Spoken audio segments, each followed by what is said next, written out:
InfoSiberia, las noticias en tu celular. Manda tu mensaje de WhatsApp al 11 36 16 00 88 y recibilo gratis todas las mañanas. Radiocaput.com. Estás conectado. Estás en Caput.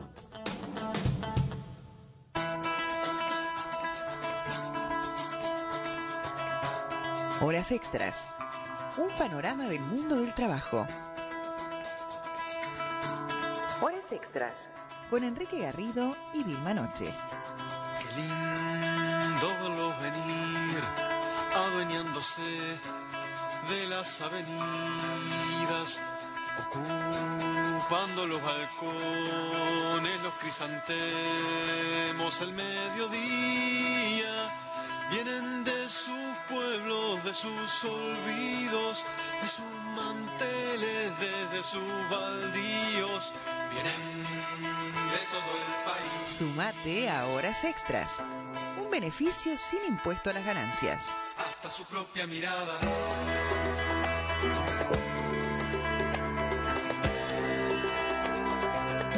Hasta su propia mirada. Hola, bienvenido una vez más a Horas Extras aquí en Radio Caput. Vamos a estar juntos, si nos tenés paciencia, como digo siempre, hasta las 17.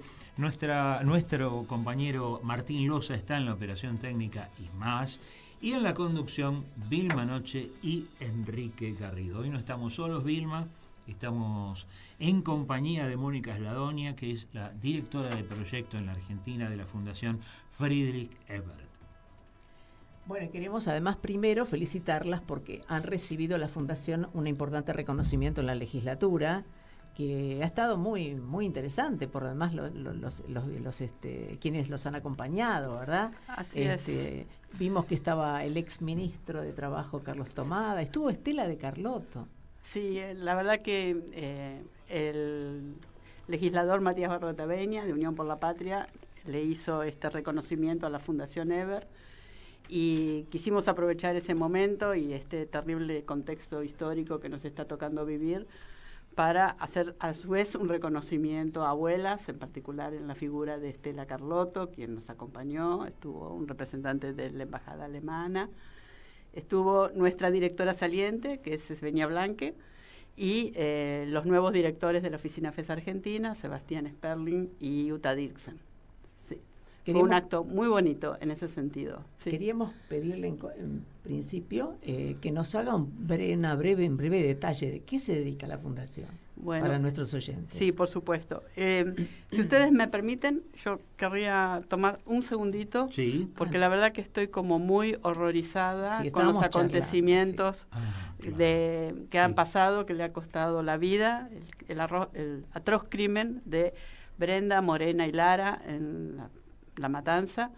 Creo que es un tema, obviamente, de violación de derechos humanos, pero es un tema de una violencia contra las mujeres, donde el cuerpo de las mujeres es tomado como objeto en el que se inscribe la violencia. Digo, fue un crimen atroz y queremos expresar nuestro profundo rechazo ante esa terrible situación y enviarle nuestro abrazo solidario a sus familias. Perfecto, gracias por hacernos recordar que veníamos conversando esto. Sí, estamos. Yo mencionaba también el tema de cómo se comunica, en el que las mujeres son las víctimas, ¿no? Que es algo importante que, bueno, vamos a tener que seguir analizando porque es muy reciente el descubrimiento. Sí, por supuesto, porque digo, más allá de las explicaciones de por qué, de cómo se llegó a esta situación, lo atroz del crimen, el mensaje a través del cuerpo de las mujeres, la violencia desatada, en lo cual me parece que tiene un marco político, un marco vinculado al retiro del Estado, un marco vinculado a un avance sobre ciertas cuestiones de una masculinidad tóxica y de una violencia que merece el más grande repudio si queremos volver a construirnos como sociedad, ¿no? Perfecto. Y bueno, muchas gracias por hablar también de este tema. No, por supuesto. Bueno, entonces ahora sí voy a contestarle las preguntas. Claro, porque nosotros estamos al tanto, conocemos a la Fundación, de hecho las personas que la han premiado también, pero en general es poco conocido el vínculo que tiene la Fundación Ebert, no solo con la Argentina, sino con toda América Latina, y por eso le pedíamos que nos haga un resumen acerca de eso. Bueno, la Fundación Ebert fue creada a partir del fallecimiento del señor Friedrich Ebert, hace más de 100 años. Es una fundación vinculada al Partido Socialdemócrata Alemán y a su vez con un estrecho vínculo con la DGB, que es como la gran CGT de los alemanes, la confederación que reúne a todos los trabajadores y organizaciones sindicales alemanas. Tiene oficinas en todo el mundo, tiene varias sedes en América Latina, y nosotros hace más de 35 años que están aquí acompañando el proceso democrático. Por tal motivo, estamos trabajando, particularmente desde el área laboral sindical, temas vinculados a cómo de esta forma estas tecnologías están impactando de alguna forma en un nuevo sentido del trabajo, en un nuevo sentido de los derechos y de las instituciones laborales, que llevan a votar no solo en Argentina, sino en muchos países del mundo, lamentablemente, a partidos de derecha o de extrema derecha, ¿no? Que son aparentemente antiderechos. Entonces, nos preguntamos de qué manera se está configurando un nuevo sentido del trabajo que está llevando a estas posiciones, ¿no? Sobre esto estamos reflexionando. Ustedes mencionaron nuestro podcast, que sueñan los androides, sí, que nos metimos al comienzo muy sobre la tecnología y luego ahora sobre más el vínculo estrecho del impacto tecnológico y organizacional sobre las ideologías, los sentidos del trabajo. No lo dejemos pasar para que nuestros oyentes puedan escuchar esos podcasts. ¿Cómo pueden hacerlo? Bueno, en todas las plataformas, y tiene un nombre extraño porque me gustaba la ciencia ficción, que es Sueñan los androides con trabajadores eléctricos. Y bueno, tiene varias temporadas, creo que esta es la quinta, que tenemos 2 episodios, que está destinado, fundamentalmente nos focalizamos, como hemos hecho a lo largo de este año, en el vínculo entre las nuevas tecnologías, el sentido del trabajo y una mirada de la política que nos resulta como ajena en términos de un voto hacia partidos que promueven la destrucción de los derechos y la construcción de un mercado libre sin tutela del Estado, digamos. Sí, ¿no? Que se autoidentifican con la libertad. Eso es muy llamativo también y que la gente se lo crea, ¿no? Pero bueno, ustedes tratan el tema precisamente de estas nuevas tecnologías. Fuera de micrófono yo le decía que hasta parecía medio anacrónico en las condiciones tan terribles que estamos viviendo en la Argentina, que hay trabajo precario, desocupación en aumento, destrucción de fuentes de trabajo, temas que estamos tratando todos los días acá. Por cierto, para vos que nos estás escuchando, los trenes están funcionando a baja velocidad, la Fraternidad está aplicando una medida de fuerza, dicen que no es una medida de fuerza, que por el mal estado de las máquinas y las vías, pero bueno, si ya lo pasaste, ya lo sabés, pero si no, tenelo en cuenta, por favor, no pasan de 30 kilómetros por hora. Volvamos a lo que estábamos diciendo. El impacto de estas nuevas tecnologías y de las personas que dicen, bueno, voy a ser más libre llevando adelante mis tareas de este modo. Bueno, yo la verdad que venía pensando en esta posibilidad de reflexionar, y me parece que uno podría mirar los cambios que hay en el mundo del trabajo, la complejidad de estos cambios, desde diversas miradas. Quizás nosotros tenemos una mirada más sociológica y política, no tanto quizás del derecho, y sobre esta base quisiera hacer algunas reflexiones basándome, en esta última investigación que estamos promocionando, que es sobre los nuevísimos trabajadores, sí, ¿no?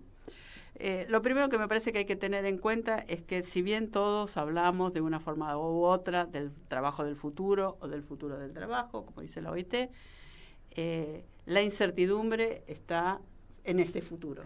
No hay una idea de una promesa de un futuro que se va a cumplir en términos de lo que fue para mi padre, de ingresar a trabajar en una empresa, jubilarse en esa empresa y en el medio mantener su familia, criar sus hijos, mandarlos a la universidad, tener su casa, que sus hijos se casen, se vayan de la casa, tengan y desarrollen su propia vida, ¿no?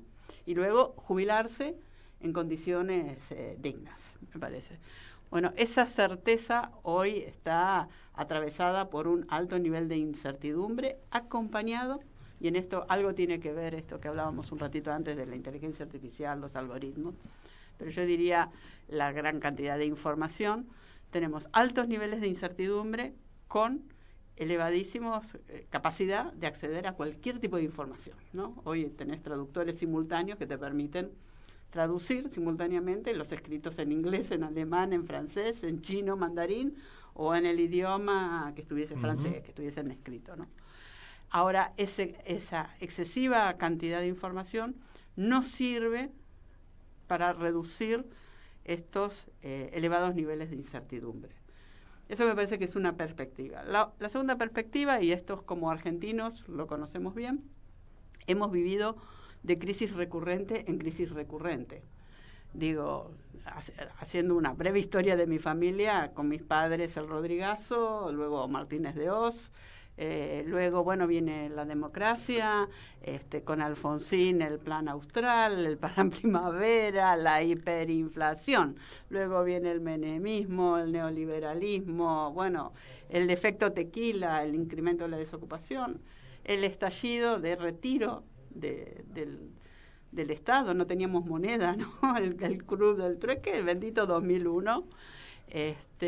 Una transición, bueno, los 10 años de lo que llamamos la década ganada con Néstor y Cristina, y luego la crisis del 2008, que empieza a impactar también obviamente en nuestra economía, el macrismo, el COVID, ¿no? Digo, más allá del presidente Alberto Fernández, me parece que el tema del COVID fue una marca muy importante, como un antes y un después, no solo porque nos aisló, sino porque permitió el avance de estas tecnologías de la comunicación, que ya estaban, no es que no estuvieran, ¿no? Pero el teletrabajo era el 2,6%, y de golpe hasta los profesores universitarios estábamos haciendo Zoom, ¿no? Como pudiéramos, pero estábamos en ese sentido.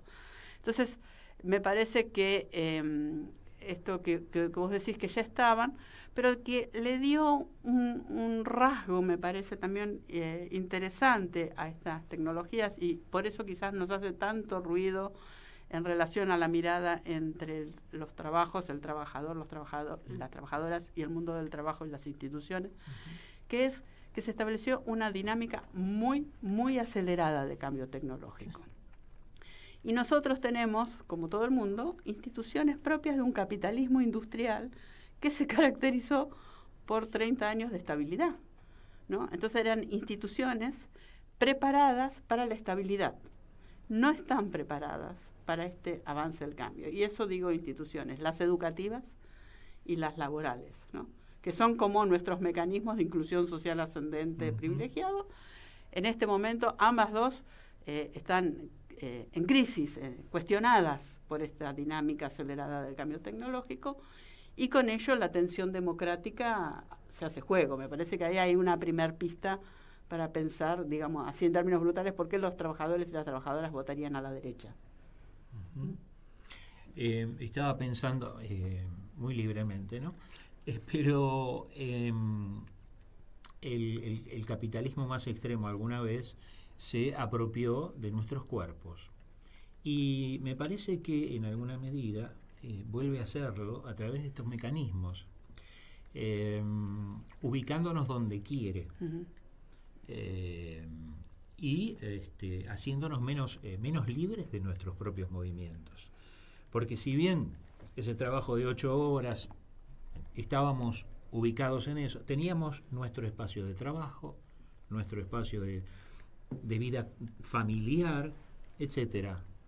Hoy las cosas se confunden, los sindicatos mismos están medio perplejos en algún sentido, pero siguen apropiándose de nuestros cuerpos. Lo digo en el sentido de que también hay esta libertad de la que hablábamos del trabajo hogareño, ¿no? Pero la empresa está metida en nuestra casa.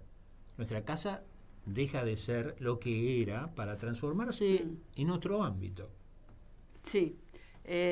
Bueno, ahí ya nos meteríamos como en lo micro, diría yo, ¿no? A mí me parece que utilizamos mucho algunos conceptos como este de plataformización de la vida, sí, sin darnos total dimensión de lo que significa, de lo que está significando. Es cierto lo que vos decís, que el taylorismo, el fordismo, la gran fábrica industrial del siglo pasado, el capitalismo industrial, necesitaba los cuerpos, ¿no? Los necesitaba, a todos. No importaba si tenías primaria completa o no, secundaria completa o no, título universitario, bueno. Era un mecanismo, un capitalismo de masas. Y ahí yo siempre me gusta reflexionar, me agrando un poquito con esto que voy a decir, junto con Hannah Arendt, que en el 58, cuando ella ve que el Sputnik abandona la Tierra y empieza a circular, empieza su introducción de un libro maravilloso que se llama La condición humana. Y en ese libro ella se pregunta, bueno, esta sociedad asalariada, porque ve el Sputnik, pero ve los primeros autómatas que empiezan a aparecer, ¿no?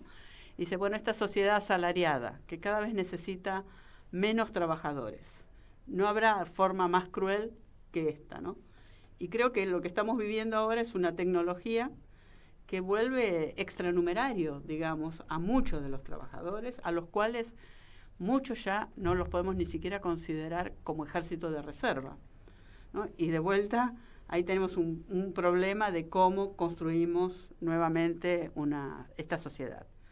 Entonces, siguiendo lo que vos me estás diciendo, me parece que estas tecnologías, a través de la combinación entre Internet y telefonía celular, o estos equipos altamente portables, sea el teléfono celular, sea la tablet, sea la notebook, o sea la computadora de escritorio, que ya casi todo el mundo tiene alguna en su casa, atraviesan espacios que antes estaban muy claramente divididos, como el público y el privado, y ahora tenés un atravesamiento entre el público, el privado, esto que vos decís, me llevo el trabajo a mi casa, ¿no? Antes era de 9 a 5, 5 y 1 minuto, huíamos todos, no te agarraban ni por teléfono, y si te agarraban, te pagaban hora extra. Exacto. ¿No? Había un derecho, una jornada claramente establecida, un espacio de trabajo heterónomamente impuesto, la empresa o la oficina o el lugar donde tuvieses el trabajo, el comercio, te ponía el espacio,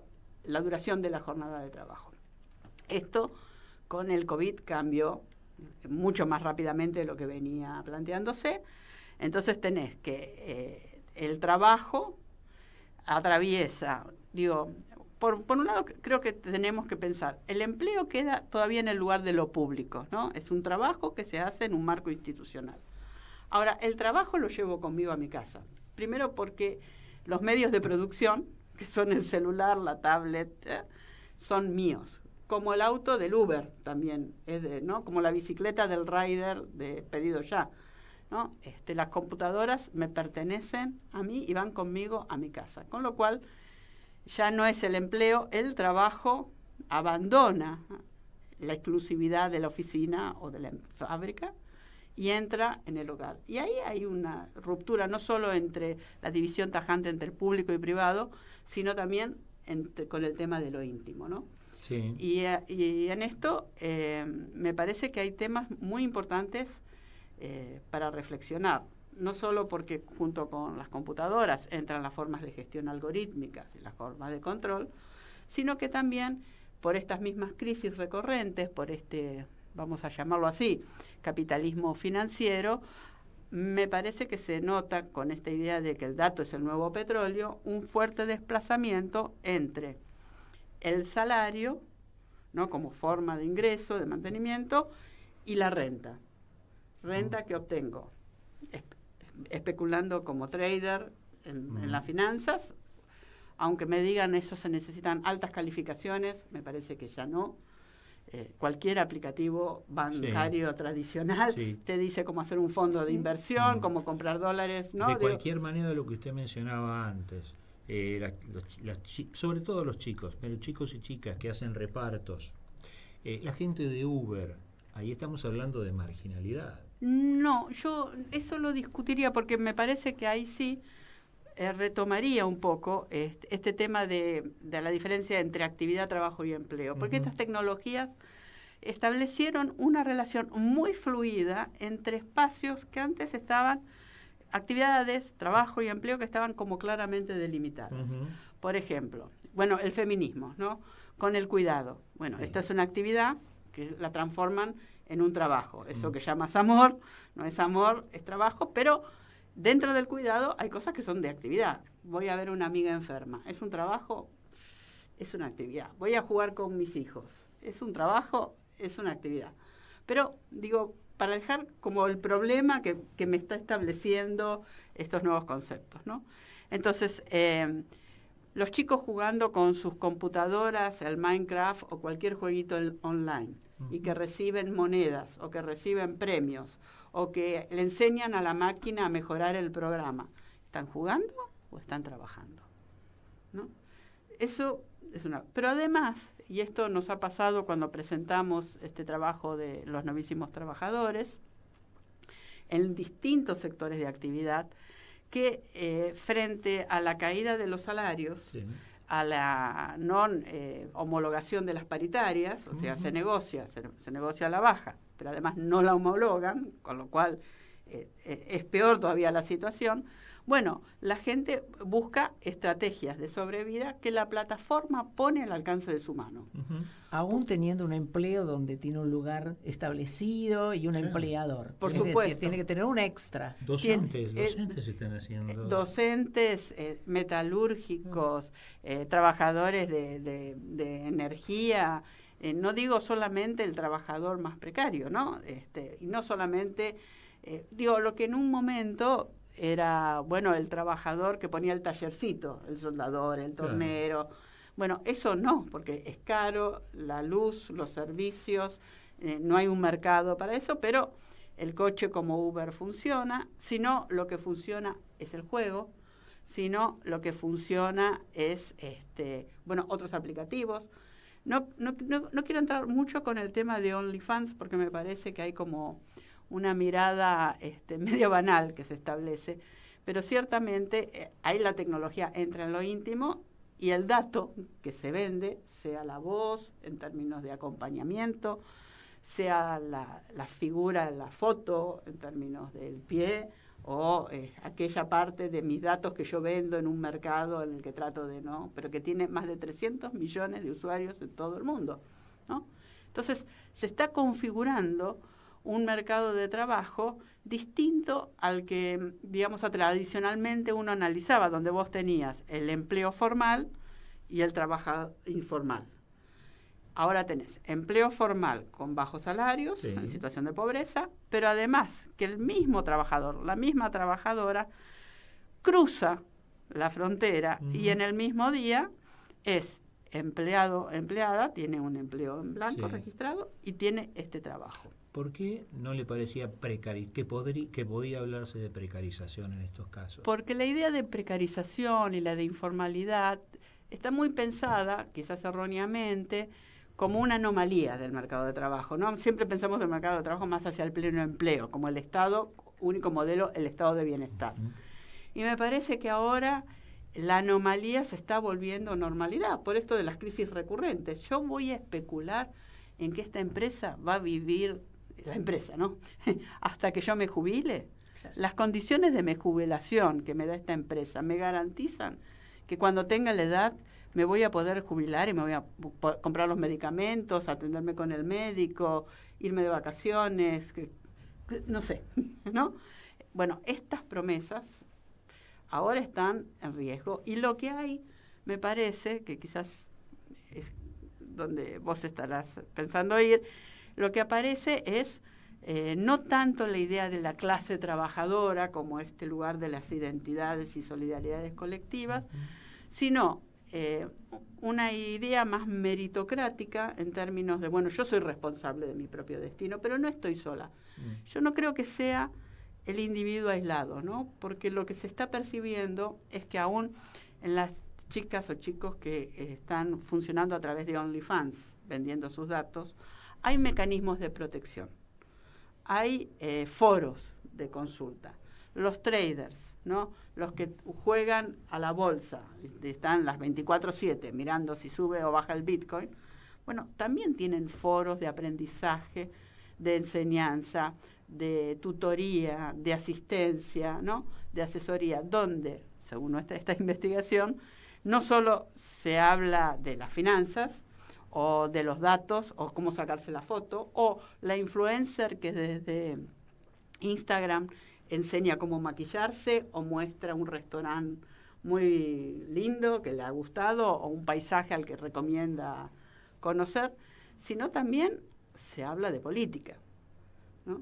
Entonces, hay una construcción de otros tipos de comunidades muy vinculadas en el mérito, muy del empoderamiento, del emprendedurismo, más que del empleo estable. Si esto es definitivo, la verdad que el futuro no lo sé, pero parece que es una tendencia muy fuerte. Soy mi patrón sería, ¿no? Soy mi propio patrón. Y de ahí viene, creo que la idea de libertad, y en eso, en el caso de Milei en la Argentina, impactó fuertemente. Yo creo que tomaría con mucho respeto esta idea cuando alguien viene con esta noción de libertad. No es que es un tonto que no la ve. Es una persona que está convencida de que en este espacio, que la plataforma le dio lugar, tiene libertad. ¿Libertad de qué? De un servicio de colectivo que tiene que levantarse 2 horas antes para entrar en un lugar de trabajo, donde no va a hacer carrera, donde va a tener un patrón o una patrona que lo va a tratar más o menos bien, que no va a ganar lo suficiente, y donde esta idea de creación, ¿no? Está más vinculado a la libertad, ¿no? Entonces, la mujer, digo, un caso más común, ¿no? Que le gusta maquillarse y siente que puede ser una influencer del maquillaje, ahí se siente, o la que le gusta la cocina, o la gente que le gusta vender. A mí nunca me salió, pero reconozco, bueno, y ahí encuentran este lugar de la libertad y de la creación, ¿no? ¿Le parece si hacemos, la dejamos descansar un poquitito, hacemos una pequeña pausa y seguimos con este tema porque tenemos mucho más, por supuesto? Y tenemos una pausita musical con algo que pasó estos días muy interesantes en Brasil, así que vamos a escuchar a algunos de los intérpretes con este llamamiento que hicieron allá en Brasil precisamente, algo similar a lo que nos está pasando, pero al revés, con una ley que protege y blinda a los legisladores, que fue votada en el propio Congreso, en el gobierno de Lula da Silva. O sea, el Congreso hay que estar atento siempre. Escuchemos un temita así, descansamos un cachito.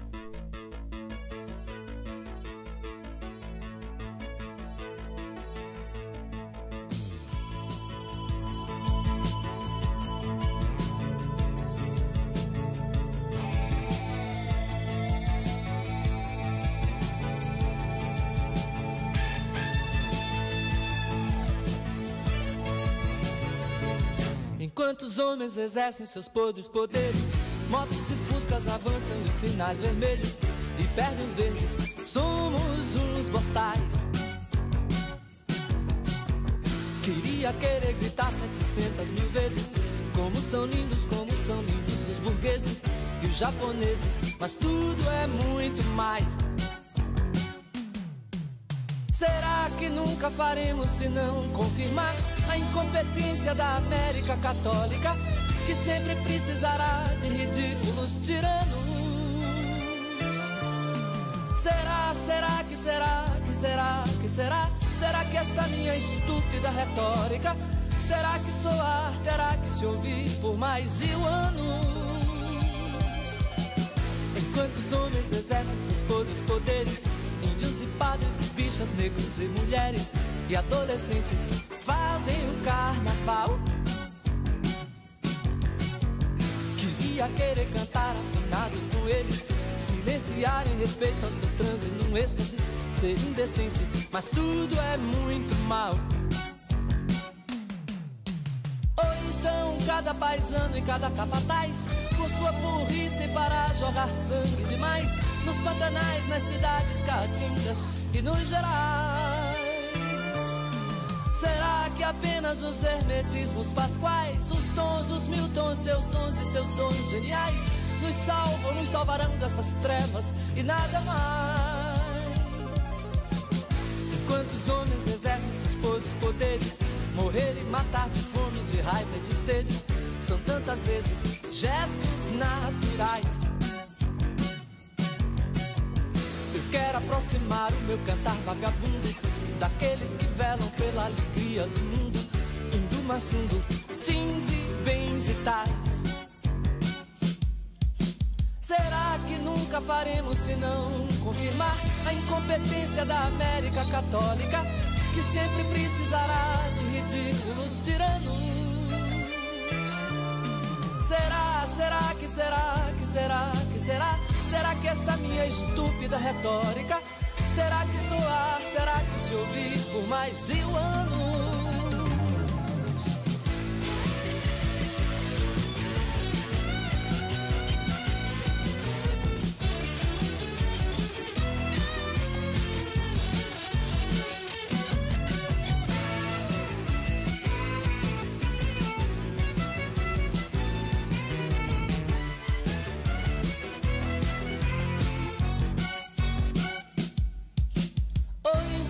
Cada paisano e cada capataz, com sua burrice para jorrar sangue demais, nos pantanais, nas cidades caatingas e nos gerais.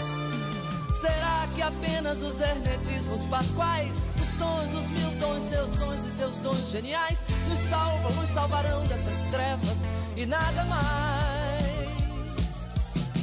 Enquanto os homens exercem seus podres poderes, morrer e matar de fome, de raiva e de sede, são tantas vezes gestos naturais. Eu quero aproximar o meu cantar vagabundo daqueles que velam pela alegria do mundo, indo mais fundo, jeans e bens e tais. Indo mais fundo, jeans e bens e tais. Indo mais fundo, jeans e bens e tais. Uno de los temas que se escucharon allí en Río de Janeiro, Podres Poderes, que es de Caetano Veloso, que fue uno de los cantantes, y fue muy interesante esa movilización. Nos visita Mónica Sladonia, te lo recuerdo, es la directora del Proyecto para la Argentina de la Fundación Friedrich Ebert. Vilma. Bueno, estábamos hablando, no queríamos seguir. Por un lado, pensábamos en esta pausa, estábamos diciendo, bueno, durante la pandemia decíamos, hay que legislar el teletrabajo y todo lo demás, y bueno, nos quedó ahí, nos cambió toda la realidad, aunque los mismos trabajadores empezaban a mostrar que algunos no querían eso, ¿no? Y estábamos hablando del concepto de libertad dentro de esto. Bueno, porque a mí me parece que hay que pensar el concepto de libertad. Tiene una dimensión de libre, yo me organizo, estoy en mi casa, estoy libre en mi casa. No tengo empleador, no tengo quien me grite, no tengo quien me ejerce violencia ni quien me acose. No tengo que bancarme la lluvia y la inundación, ¿no? Estoy en mi casa y en mi casa estoy más segura. Digo, en el caso de las mujeres creo que ahí hay un tema también para ver y rever y revisar bien del movimiento de mujeres en términos de las plataformas me permiten ejercer las tareas de cuidado en una jaula de oro, pero puedo cuidar a los chicos, puedo llevarlos al médico, es más, puedo atender el celular mientras estoy esperando, estoy en el colectivo, si mis padres me necesitan, hombres y mujeres, no, hay un tema del cuidado que las plataformas ingresaron al tema del cuidado de una forma muy distinta a cómo se pensó naturalmente. Y que fue muy fácil entonces que esa idea de libertad prenda. Porque, y aparte, ¿de quién también estoy libre? Estoy libre del Estado. Digo, y la primera vez que se percibió eso en una investigación que se hizo previamente a esta, de los nuevísimos trabajadores sobre los votantes blandos de Milei, era esta idea de que el Estado era una traba al desarrollo. No solo era un Estado ausente, que ya no me alcanzaba porque estaba más en el mercado informal que en el formal, ¿no? Y eso el COVID tuvo mucho que ver, el aislamiento, la duración del aislamiento, que impidió que mucha gente que vivía de la changa pudiese salir a trabajar, porque estábamos encerrados por un tema de salud, no por un tema de tiranía, ¿no? Sino de cuidado de la salud pública. Y también muchas trabajadoras y trabajadores de distintas actividades, no solo de la salud, se vieron obligados a trabajar todos los días como trabajadoras y trabajadores de la alimentación, Y no creo que hayan sido debidamente reconocidas. No, por supuesto. Y en eso recordemos las noches que salíamos a aplaudir a los trabajadores de salud, ¿no? A las enfermeras, a los médicos que atendían a nosotros, a nuestros familiares. Y la verdad que a veces olvidamos muy rápidamente esos momentos, ¿no? A los trabajadores del transporte, bueno, a los que en ese momento se llamaron trabajadores esenciales. Esenciales, ¿no? Sí. Y también a los que consideraron no esenciales, término que quizás es un poco feliz para mi gusto, pero bueno, en el momento era esto. Pero ahí en esta dinámica de vuelta, cuando me siento libre para hacer lo que me gusta, para hacerlo más cómodamente, porque tengo tensiones que no están resueltas, no tengo un estado donde poner a mis padres si son dependientes físicamente, mentalmente, del cuidado, a mis chicos que los tengo que mandar a la escuela y yo tengo que salir a trabajar y no hay escuela o quizás de doble turno o de jornada completa, primaria o secundaria, ¿no? Entonces el cuidado vuelve a la casa. Está también cuestiones vinculadas al cambio climático, ¿no? Las tormentas, salgo, no salgo, el transporte, los temas de seguridad, digo, de vuelta, ¿no? Más allá del crimen atroz de estas 3 niñas, hay una violencia que se ha instalado y de la cual la casa ofrece un refugio, ¿no? O lo parece, por lo menos. O por lo menos lo parece. Por lo menos me da la idea de libertad, qué sé yo. Puedo hacer las cosas, paro un ratito, me hago un mate, puedo mirar una serie, vuelvo, sigo trabajando. Ahora, cuando hago esto, también lo hago partiendo la jornada de trabajo de 8 horas que estaba asignada a un lugar de trabajo, la parto de manera que me resulte más cómoda para mí. Entonces, puedo trabajar 2 horas en este momento, paro, hago un trámite, trabajo 2 horas más, paro, a las 6 de la tarde me engancho de vuelta porque estoy más tranquila, porque tengo mejor conectividad. Yo, en mi caso, tengo insomnio, a las 3 de la mañana me pongo a trabajar. Bueno, eso desconfiguró la jornada de trabajo. Entonces tenemos 2 fenómenos que están atravesando el mundo del trabajo. Por un lado, la desterritorialización de muchas actividades, las de comercio, por ejemplo. Ahora todo el mundo compra, vende, hasta artículos de librería por internet, ¿no? Pero también el tiempo de trabajo ha estallado, ¿no? Claro. Y no es un problema de que la patronal o mi jefe o mi jefa me mande un mail a las 8 de la noche o me mande un WhatsApp diciéndome, disculpa, que es que yo lo miro. Es que a mí me resulta cómodo mirarlo y organizarme en determinada forma. Digo, este fin de semana fuimos con mi marido al cine y había gente mirando el celular. No, nadie los obligaba, ¿no? Pero hay una fascinación con estas tecnologías. Ahora, yo soy mi patrón y soy también quien me exploto a mí mismo, en definitiva. Bueno, sí. Puede pasar. Sí, mejor que sea yo quien me explote a mí mismo que me explote un otro. Digo, no sé, hay que construirlo, creo que hay que revisarlo. Y en esto, digo, retomando la frase de la cachiporra, me parece que esto descoloca mucho a las organizaciones sindicales. Ahí vamos. Fundamentalmente porque la organización sindical, chicana va, para mí es analógica, es territorial, ¿no? Estoy en la fábrica, en la oficina, llamo, asamblea, conozco a los compañeros, le veo la cara, le veo los gestos, los conozco. Están ahí. Cuando están en la casa, cuando los turnos, hay modalidades híbridas, y unos trabajan lunes, martes, miércoles, jueves, y otros trabajan martes, miércoles, jueves, viernes, y unos hacen híbrido la mitad del día y la otra. Bueno, ahí se descolocó el colectivo. Si esta desterritorialización, donde entra la empresa, relativo, ¿no? En términos inteligentes, a través de la gestión por algoritmo, no llega todavía el sindicato. Y en eso, no solo el sindicato, creo que el conjunto de instituciones son, nosotros medio lo tomamos en serio, medio en broma, son como la Commodore 64 en la época de la inteligencia artificial. ¿Viste? No tenés una pantalla blanco y negro, no tenés cable HDMI, no tenés Wi-Fi, no tenés internet, tenés un floppy disk donde le pones el jueguito o podés escribir algunos informes. Entonces, eso significa, Mónica, estás diciendo, me adelanto. Mónica, me estás diciendo, ¿tiramos la computadora? No, lo que hay que hacer es actualizarla. Y en esa actualización, ojalá no me maten mucho los compañeros abogados, abogadas, creo que no se trata de más derechos, ¿no? Sino de nuevos derechos.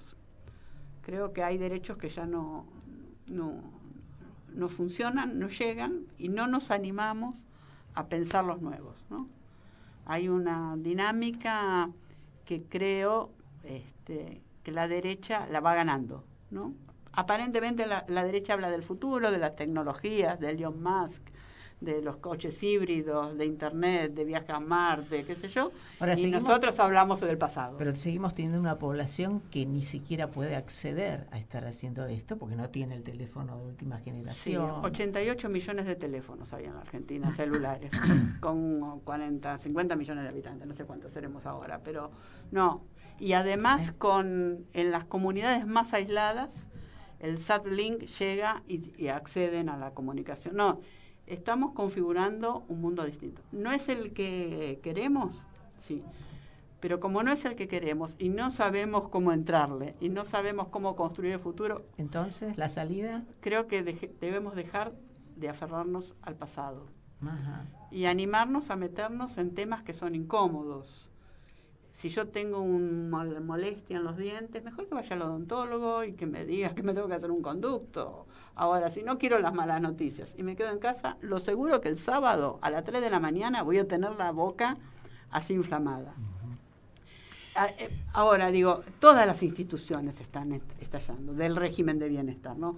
El modelo de estado de bienestar, el mercado de trabajo con mayor informalidad, ¿no? Con trabajadores que son empleados y trabajadores que tienen empleo y trabajo de plataformas, la familia ampliada, ¿no? Este núcleo familiar del padre proveedor, la madre en la casa cuidando a los chicos, eso no existe, se configuró de otra forma la familia y las instituciones, no sé cómo lo resisten, cómo lo ven esto. Uh-huh. Y lo otro, hay una vuelta a lo comunitario, pero a mí me parece que ahí impresión, no es un dato científico el mío, solamente de observar algunas cuestiones, lo que está perforando son algunas comunidades religiosas que no es la Iglesia Apostólica, Católica Apostólica Romana, ¿no? Uh-huh.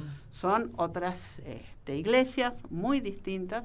Hay un enorme cartel sobre Avenida Corrientes de un grupo fundamentalista me sale, pero no son fundamentalistas, son como evangélicos de un pastor que está viniendo. Y ese es uno, pero hay mucho en el territorio, muy cerca de la gente, ¿no? Con un discurso que también es político, no es solamente religioso, ¿no? Por primera vez, yo estoy muy fascinada con un documental de Netflix que se llama algo así como La distopía en el trópico, el apocalipsis en el trópico, que habla de la influencia de las iglesias evangélicas con el bolsonarismo y Lula. Y algo está pasando de esto también aquí en Argentina, ¿no? Bueno, entonces es repensar el mundo del trabajo, no nos queda otra, pero sin Estado. No, con otro Estado. Yo creo que hay que pensar la estatalidad, pero hay que animarse a pensar la estatalidad, ¿no?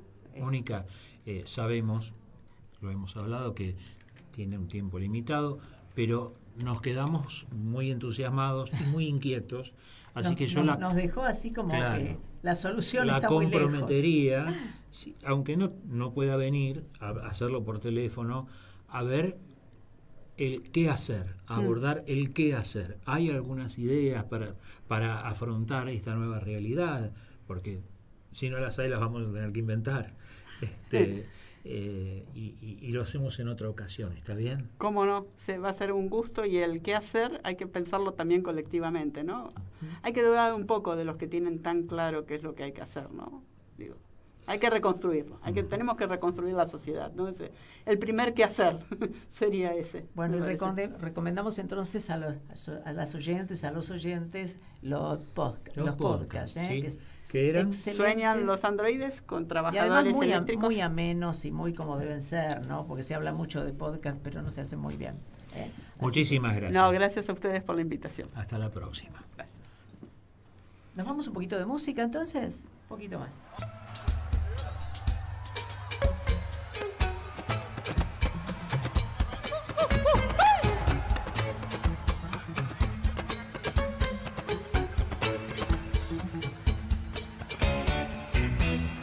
atenção.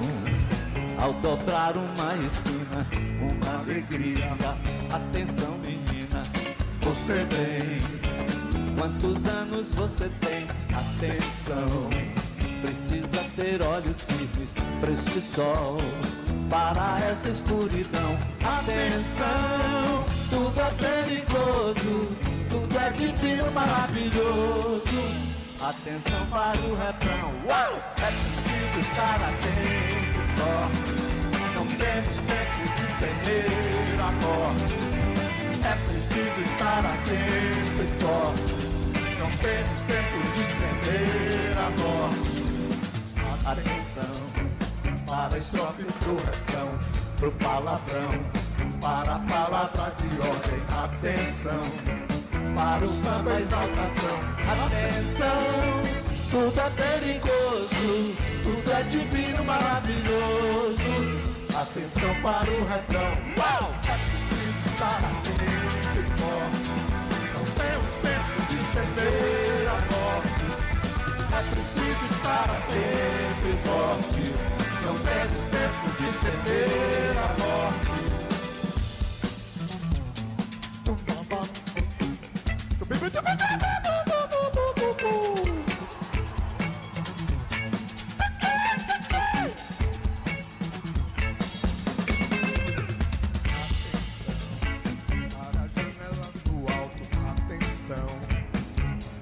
Asfalto, atenção para o sangue sobre o chão. Atenção, tudo é perigoso, tudo é divino, maravilhoso. Atenção para o refrão. Uau! É preciso estar atento e forte. Não temos tempo de temer a morte. É preciso estar atento e forte. Não temos tempo de temer a morte.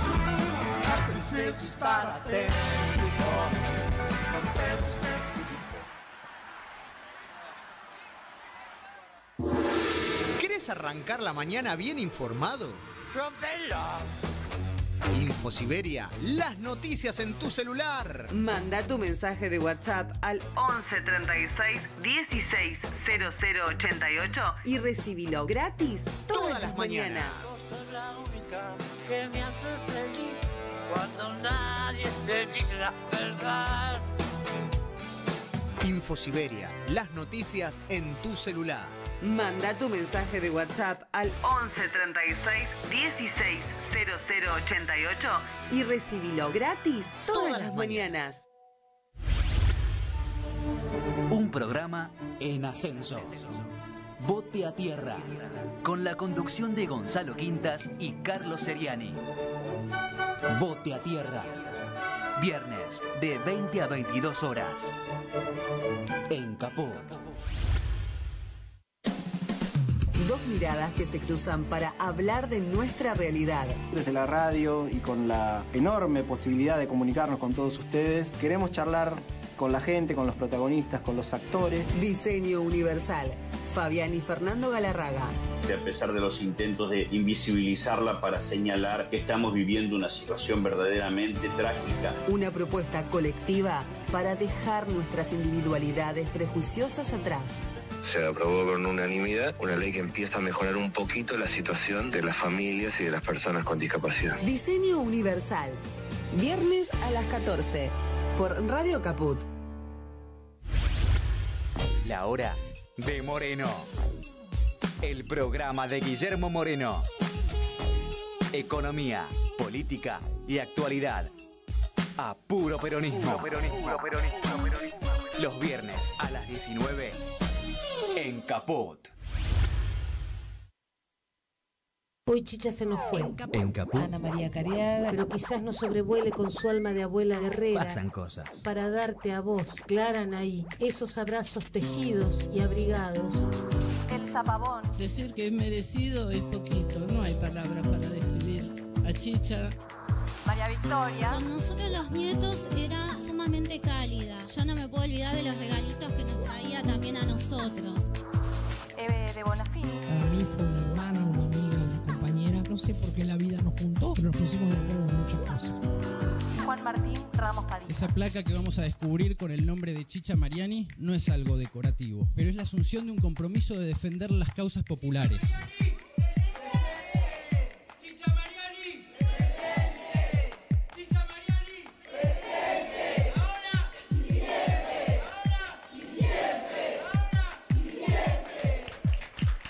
Radio Caput. Hable bajo, pero hable, no se case. Esas cosas. Estamos haciendo Horas Extras por Radio Caput.